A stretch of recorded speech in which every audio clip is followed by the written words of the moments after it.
Il s'agit de Sea Sparkles. Sea Sparkle, ouais. Le premier film d'un jeune réalisateur belge-flamand s'appelle Damien Huyghe, qui explore le déni et la colère d'une jeune fille face au deuil. Petit port de pêche des Flandres, Léna, ado d'une douzaine d'années, volontaire et très sportive, elle perd son papa marin-pêcheur, adoré et très aimant, dans un naufrage en mer, accident évoqué de façon très elliptique, sans pathos. Alors elle est déterminée à prouver qu'une créature marine est responsable de cet événement tragique. L'histoire est vue au travers du regard de cet enfant qui mène l'enquête contre vents et marées dans ce milieu de la pêche artisanale, montré comme très chaleureux, avec beaucoup de scènes conviviales mêlant les générations dans les bars.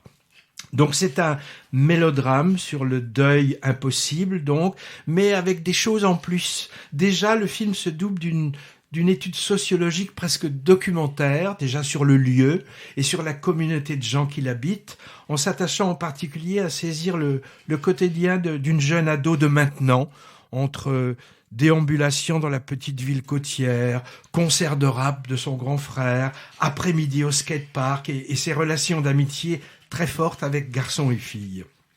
L'autre plus, c'est une touche de fantastique. Le film prenant petit à petit une tournure de teen movie d'aventure. Vous savez, ce genre de film où les ados partent pour une quête mystérieuse en se passant des adultes. Ça peut évoquer un peu le cinéma de Spielberg, pourquoi pas, quand il met en scène des enfants. J'ai pensé aussi à la série Stranger Things pour le côté histoire étrange et sombre menée par une jeune fille.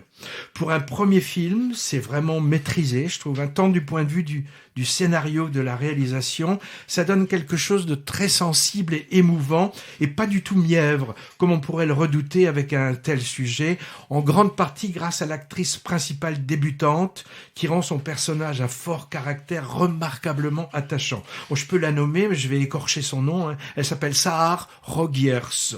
Le titre à l'international et en anglais, pour la France aussi, c'est Sea Sparkle, donc Zivonk en flamand, et qu'on peut traduire par étincelle de mer ou éclat de mer.